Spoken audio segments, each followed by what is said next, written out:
नमस्कार दोस्तों, PS take channel में आप लोगों का एक बार फिर से स्वागत है फ्रेंड्स। जैसा कि हम लोग टीएसटी भर्ती को देखते हुए सोशल साइंस का हम लोग प्रैक्टिस सेट हल कर रहे हैं फ्रेंड्स। तो आज की वीडियो में हम लोग हिस्ट्री का प्रैक्टिस सेट नंबर 2 हल करेंगे, जो कि आपके लिए काफ़ी महत्वपूर्ण होने वाली है वीडियो आज, जिसमें मैंने काफ़ी महत्वपूर्ण प्रश्नों को लिया है फ्रेंड्स। तो अभी तक जिन लोगों ने हमारे चैनल को सब्सक्राइब नहीं किया है तो वे सब्सक्राइब कर लें और बेल आइकन को प्रेस कर दें। और जिन लोगों ने अभी तक हमारे टेलीग्राम चैनल को नहीं ज्वाइन किया है तो टेलीग्राम चैनल का लिंक आपको वीडियो के डिस्क्रिप्शन में मिल जाएगा, वहाँ से आप टेलीग्राम चैनल से जुड़ सकते हैं और फ्री में नोट्स पा सकते हैं। तो चलिए फ्रेंड्स, वीडियो में बिना देरी के हुए आज के प्रश्न को सबसे पहले प्रश्न को देखते हैं हम लोग। तो फ्रेंड्स, आज का हमारा पहला प्रश्न है, हड़प्पा सभ्यता किस काल से संबंधित है? कांस्य युग, पाषाण युग, लौह युग या ये सभी? तो फ्रेंड्स, जो हमारी हड़प्पा सभ्यता है वह कांस्य युगीन सभ्यता थी। कौन सी? कांस्य युगीन सभ्यता थी, यानी ए ऑप्शन इसका राइट आंसर हो जाएगा। अगले प्रश्न को हम लोग देखते हैं फ्रेंड्स। देखिए, अगला प्रश्न कह रहा है, शून्यवाद माध्यमिक मत के प्रणेता कौन थे? आर्यदेव, चंद्रकीर्ति, नागार्जुन या शांतिदेव? तो फ्रेंड्स, जो हमारे शून्यदेव माध्यमिक मत के जो प्रणेता थे वे हमारे आर्यदेव थे, यानी ए ऑप्शन इसका राइट आंसर हो जाएगा। अगले प्रश्न को हम लोग देखते हैं फ्रेंड्स। देखिए, अगला प्रश्न कह रहा है, निम्नांकित में से किसकी तुलना मैकियावेली के प्रिंस से की जा सकती है? ठीक है फ्रेंड्स, प्रिंस की एक बुक जो कि प्रिंस नाम से है, उसकी तुलना किससे की जा सकती है? कालिदास का विकाग्निमित्रम से, या कौटिल्य का अर्थशास्त्र से, या वात्स्यायन का कामसूत्र से, या तिरुवल्लुवर का तिरुकुरल से? ठीक है फ्रेंड्स, किससे? तिरुकुरल से। तो आइए देख लेते हैं फ्रेंड्स, प्रश्न नंबर 3 का राइट आंसर क्या हो जाएगा? तो फ्रेंड्स, प्रश्न नंबर 3 का राइट आंसर हो जाएगा ऑप्शन बी, ठीक है, कौटिल्य का अर्थशास्त्र है। तो जो मैकियावेली की प्रिंस पुस्तक है, इसकी तुलना कौटिल्य के अर्थशास्त्र से की जा सकती है। अगला प्रश्न देखते हैं, प्रश्न नंबर 4। प्रश्न नंबर 4 क्या कह रहा है, गुप्तोत्तर काल में कृषि उत्पादन में राजा का अंश क्या कहलाता था? भोग, कर, हिरण्य या भाग? तो फ्रेंड, जो गुप्तोत्तर काल में कृषि में जो उत्पादन होता था वह राजा का अंश जो होता था उसे भाग कहा जाता था। क्या कहा जाता था? भाग, यानी डी ऑप्शन इसका राइट आंसर हो जाएगा प्रश्न नंबर 4 का। अगला प्रश्न देखते हैं। अगला प्रश्न देखिए, कह रहा है, वह शासक कौन था जो चिकित्सा विज्ञान, खगोल विज्ञान तथा वास्तुशास्त्र आदि विविध विषयों पर 20 से अधिक पुस्तकों का रचनाकार माना गया है? भोज, मिहिर भोज, कुमारपाल या विद्याधर? तो फ्रेंड्स, प्रश्न नंबर 5 का राइट आंसर हो जाएगा हमारा ऑप्शन ए, भोज। ठीक है, क्या हो जाएगा? भोज। ठीक है, अगला प्रश्न देखते हैं हम लोग। अगला प्रश्न कह रहा है, अंग्रेजों द्वारा बंगाल से निर्यात की जाने वाली प्रमुख वस्तुएं क्या थीं? नील और सोरा, रेशमी सूती वस्त्र तथा नील, रेशमी सूती वस्त्र तथा सोरा, या नील तथा चीनी? तो फ्रेंड्स, प्रश्न नंबर 6 का राइट आंसर हो जाएगा नील और सोरा, यानी ए ऑप्शन राइट आंसर हो जाएगा। अगला प्रश्न देखते हैं हम लोग। देखिए, अगला प्रश्न कह रहा है, प्रश्न नंबर 8, सुल्तान को उसकी प्रजा से तथा प्रजा को सुल्तान से मुक्ति मिल गई, निम्न में से किस सुल्तान की मृत्यु पर यह कथन आधारित है? किसकी मृत्यु पर आधारित है यह कथन? मोहम्मद बिन तुगलक, फिरोज शाह तुगलक, नासरुद्दीन महमूद या मुबारक सैयद? तो फ्रेंड्स, जो ये सुल्तान को उसकी प्रजा से तथा प्रजा को उसके सुल्तान से मुक्ति मिल गई, यह मोहम्मद बिन तुगलक के मृत्यु के उपरांत यह कथन कहा गया था, यानी ए ऑप्शन राइट आंसर हो जाएगा। अगला प्रश्न देखते हैं। अगला प्रश्न हमारा क्या कह रहा है? प्रश्न नंबर 9, निम्नांकित में से कौन सुमेलित नहीं है? देखिए, कौन सुमेलित नहीं है? आलमगीर उत्तर प्रदेश में है, या लोथल गुजरात में है, या कालीबंगा हरियाणा में है, या रोपड़ पंजाब में? तो फ्रेंड्स, आपको सुमेलित नहीं पूछा है, ठीक है, 3 आपको सुमेलित है, 1 नहीं। तो प्रश्न नंबर 9 का हमारा राइट आंसर हो जाएगा कालीबंगा, ठीक है, यह हरियाणा में नहीं है, यानी सी ऑप्शन राइट आंसर हो जाएगा।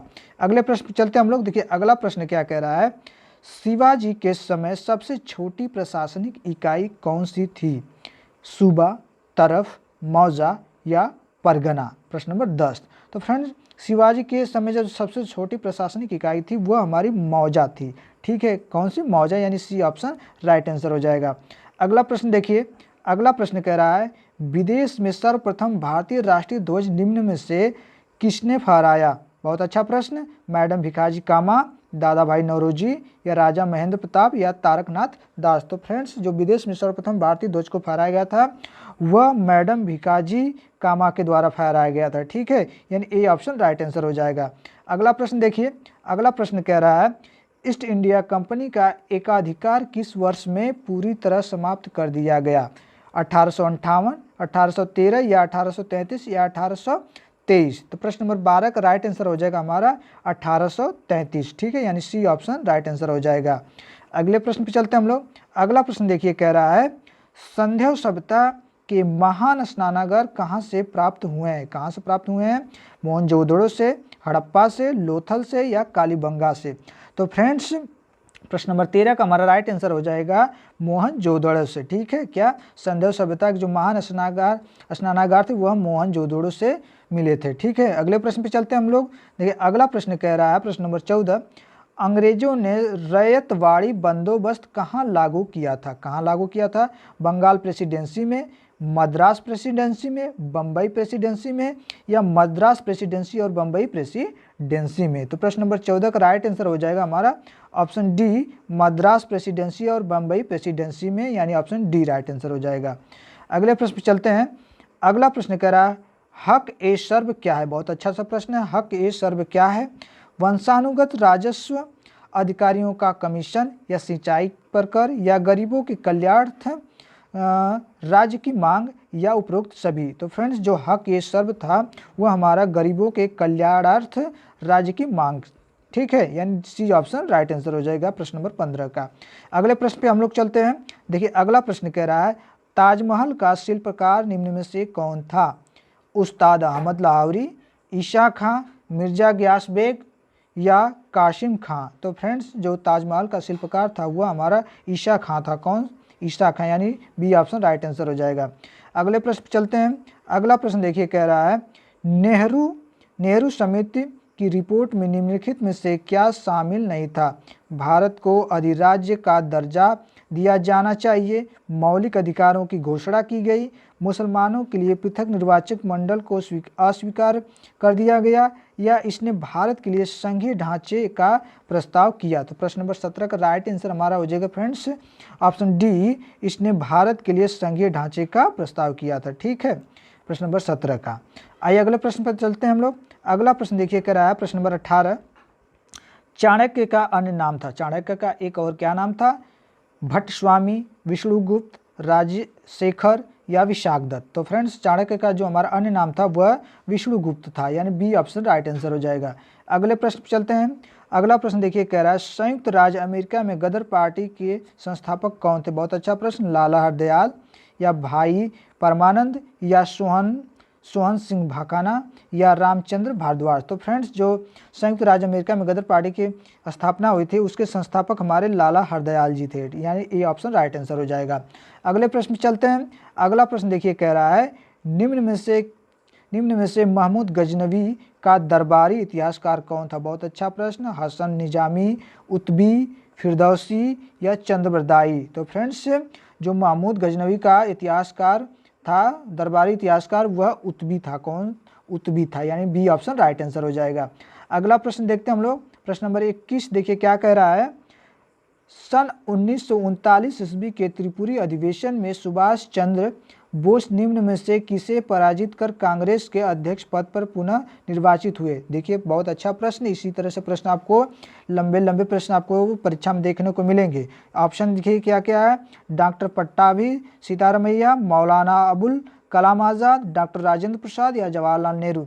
तो फ्रेंड्स इसका राइट आंसर हो जाएगा हमारा A option doctor Pattabhi Sitaramayya. ठीक है, अगले प्रश्न पे चलते हैं हम लोग। अगला प्रश्न देखिए कह रहा है महात्मा गांधी ने अक्टूबर 1940 ईस्वी में व्यक्तिगत सत्याग्रह शुरू करने के लिए निम्न में से किसे प्रथम सत्याग्रही के रूप में चुना? किसे चुना था?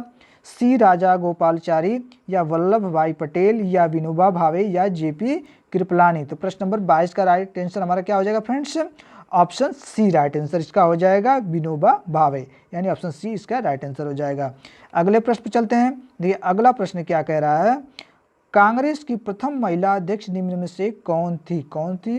श्रीमती एनी बेसेंट, श्रीमती सरोजनी नायडू, श्रीमती नेल्ली सेनगुप्ता या अरोड़ा आसफ अली? तो कांग्रेस की प्रथम महिला अध्यक्ष सभी लोग जानते हैं, हमारी श्रीमती एनी बेसेंट जी थी। कौन? श्रीमती एनी बेसेंट, यानी ए ऑप्शन राइट आंसर हो जाएगा। अगला प्रश्न देखिए क्या कह रहा है, निम्नलिखित किस शहर में अशोक के शिलालेख नहीं है? 4 शहर हैं, उसमें से किसी एक शहर में अशोक का शिलालेख नहीं है। कौन सा नहीं है?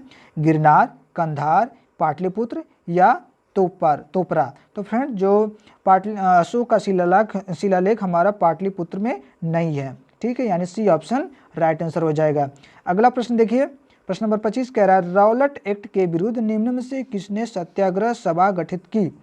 मदन मोहन मालवीय, डॉक्टर सैफुद्दीन किचलू या महात्मा गांधी या मजहर उल हक? तो फ्रेंड्स जो रॉलेट एक्ट के विरुद्ध सत्याग्रह का सभा गठन हुआ था, उसके जो गठनकर्ता थे वे हमारे महात्मा गांधी थे। ठीक है, यानी सी ऑप्शन राइट आंसर हो जाएगा। अगला प्रश्न देखते हैं हम लोग। अगला प्रश्न देखिए कह रहा है, महाराष्ट्र का निम्न में से कौन सा समाज सुधारक था जो लोक हितवादी के उपनाम से प्रसिद्ध हुआ? बहुत अच्छा प्रश्न है। महाराष्ट्र का वह कौन सा समाज सुधारक था जो लोक हितवादी के उपनाम से प्रसिद्ध हुआ था? आत्माराम पांडुरंग, बाल गंगाधर तिलक, गोपाल हरि देशमुख या कृष्ण शास्त्री चिपलूणकर? ठीक है, तो फ्रेंड्स जो महाराष्ट्र में, ठीक है, लोक हितकारी उपनाम से प्रसिद्ध हुए थे, समाज सुधारक थे, वे हमारे गोपाल हरि देशमुख जी थे, यानी सी ऑप्शन राइट आंसर हो जाएगा प्रश्न नंबर 26 का। अगला प्रश्न देखिए क्या कह रहा है, मुगल काल की पहली पूर्ण संगमरमर से निर्मित इमारत निम्न से कौन सी थी? कौन सी थी? इदमादुद्दौला का मकबरा, दीवाने-आम, दीवाने खास या ताजमहल? प्रश्न नंबर 27 बहुत अच्छा सा प्रश्न है फ्रेंड्स। तो प्रश्न नंबर 27 का राइट आंसर हो जाएगा इत्मादुद्दौला का मकबरा, यानी ए ऑप्शन राइट आंसर हो जाएगा। अगला प्रश्न देखिए, अगला प्रश्न कह रहा है, अंग्रेजी के कंपनी को मैग्ना कार्टा निम्न में से किस मुगल बादशाह ने प्रदान किया? किसने किया था? औरंगजेब, बहादुर शाह, जहांदार शाह, फर्रुखसियर? तो फ्रेंड्स आपको बताना, अंग्रेजी कंपनी को मैग्ना कार्ट किसने मुगल बादशाह प्रदान किया था? तो फ्रेंड्स प्रश्न नंबर 29 का राइट आंसर हो जाएगा ऑप्शन डी, फर्रुखसियर। ठीक है, कौन सा? Option D, Farrukhsiyar. अगले प्रश्न पे चलते हैं हम लोग। अगला प्रश्न देखिए क्या कह रहा है, सिंधु घाटी सभ्यता की लिपि कौन सी थी? बहुत अच्छा प्रश्न। फारसी थी, द्रविड़ थी, संस्कृत थी, पढ़ी नहीं जा सकती? तो फ्रेंड्स जो सिंधु घाटी की सभ्यता की जो लिपि थी वो ऐसी लिपि थी कि जिसको पढ़ना मतलब समझिए कि नामुमकिन है, यानी कि पढ़ी नहीं जा सकती। डी ऑप्शन राइट आंसर हो जाएगा। अगला प्रश्न देखिए, अगला प्रश्न कह रहा है, महात्मा गांधी द्वारा स्थापित हरिजन सेवक संघ के संस्थापक अध्यक्ष निम्न से कौन थे?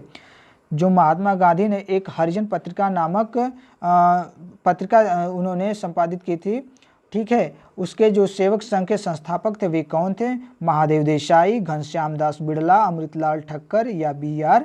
अम्बेडकर? प्रश्न नंबर 31। तो प्रश्न नंबर 31 का राइट आंसर हो जाएगा हमारा ऑप्शन बी, घनश्याम दास बिड़ला। अगले प्रश्न पे चलते हैं हम लोग। अगला प्रश्न कह रहा है, पित्रादुरा तकनीक का प्रयोग सर्वप्रथम निम्न में से किस इमारत में मिलता है? बहुत अच्छा प्रश्न। पित्रादुरा जो तकनीक का प्रयोग है सर्वप्रथम किस इमारत में मिला था? सिकंदरा का मकबरा में, दीवाने खास, इत्मादुद्दौला का मकबरा या मुसम्मन बुर्ज? तो फ्रेंड्स प्रश्न नंबर 32 का राइट आंसर हमारा हो जाएगा ऑप्शन सी, इत्मादुद्दौला का मकबरा। ठीक है, यानी सी ऑप्शन राइट आंसर हो जाएगा। अगले प्रश्न पे चलते हैं हम लोग। अगला प्रश्न देखिए कह रहा प्रश्न नंबर 33, फारसी त्यौहार नवरोज को निम्न से किस शासक ने मनाना शुरू किया? बहुत अच्छा प्रश्न। फारसी जो त्यौहार था नवरोज, निम्न में से किस शासक ने मनाना शुरू किया था? कुतुबुद्दीन ऐबक, इल्तुतमिश, बलबन, मोहम्मद बिन तुगलक? प्रश्न नंबर 33। तो प्रश्न नंबर 33 का राइट आंसर हो जाएगा बलबन, यानी ऑप्शन सी। अगले प्रश्न पर चलते हैं हम लोग। अगला प्रश्न देखिए कह रहा है, दीवाने कोहिन नामक विभाग की स्थापना निम्न में से किस सुल्तान ने की थी? बहुत अच्छा प्रश्न। जलालुद्दीन खिलजी, अलाउद्दीन खिलजी, मोहम्मद बिन तुगलक, फिरोज शाह तुगलक? तो प्रश्न नंबर 34 का राइट आंसर हो जाएगा मोहम्मद बिन तुगलक, यानी सी ऑप्शन राइट आंसर हो जाएगा। ठीक है, अगले प्रश्न पर चलते हैं। अगला प्रश्न देखिए प्रश्न नंबर 35 कह रहा है, सन 1934 ईस्वी में पटना में कांग्रेस सोशलिस्टों के अखिल भारतीय सम्मेलन का आयोजन निम्न में से किसने किया था? आचार्य नरेंद्र देव, जयप्रकाश नारायण, डॉक्टर राम मनोहर लोहिया या अच्युत पटवर्धन। तो प्रश्न नंबर 35 का राइट आंसर हो जाएगा फ्रेंड्स हमारा ऑप्शन बी। ठीक है, ऑप्शन बी राइट आंसर हो जाएगा प्रश्न नंबर 35 का, जयप्रकाश नारायण। ठीक है, अगले प्रश्न में हम लोग चलते हैं। देखिए अगला प्रश्न क्या कह रहा है, ये अगला प्रश्न और लास्ट प्रश्न इस वीडियो का फ्रेंड्स। देखते हैं क्या है हमारा प्रश्न। सम्मति व्यय अध्यादेश 1891 निम्न में से किसके सद प्रयासों से पारित किया गया? बहुत अच्छा प्रश्न। सम्मति व्यय अध्यादेश जो 1891 जो पारित किया गया था वह किसके प्रयासों से? दादा भाई नौरोजी, एस बंगाली, बहरामजी एम मालाबारी, ईश्वर चंद्र विद्यासागर। तो फ्रेंड्स बताएं प्रश्न नंबर 36 का राइट आंसर क्या हो जाएगा? प्रश्न नंबर 36 का राइट आंसर हो जाएगा हमारा ऑप्शन सी, बहरामजी एम मालाबारी। ठीक है, इन्हीं के प्रयासों से क्या हुआ था? सम्मति व्यय अध्यादेश 1891 में पारित हुआ था। तो फ्रेंड्स इस वीडियो में हम लोगों ने देखा प्रश्न नंबर 1 से प्रश्न नंबर 36 तक। तो ये प्रश्न काफ़ी आपके लिए महत्वपूर्ण होने वाले हैं फ्रेंड्स, इन्हें आप रट डालिए, एकदम कंठस्थ कर लीजिए। आपसे उम्मीद है कि आप इस वीडियो में जो भी प्रश्न आए थे उनमें लगभग आप 90% प्रश्नों के उत्तर आपको आते रहे होंगे। अगर आपको कम आते रहे तो कोई बात नहीं, एक बार दो बार रिपीट करके देख लीजिए वीडियो को, अच्छे से याद हो जाएगा फ्रेंड्स। अपनी पढ़ाई आप यूँ ही जारी रखिए, एकदम कंटिन्यू, एकदम लग जाइए। समझिए कि आपको नौकरी लेना है तो लेना है इस बार, आप इस बार कोई गलती नहीं करेंगे फ्रेंड्स। ठीक है, इन्हीं बातों के साथ हम इस वीडियो में बस इतना ही। अगले वीडियो के लिए तब तक वेट करते हैं। थैंक यू, धन्यवाद।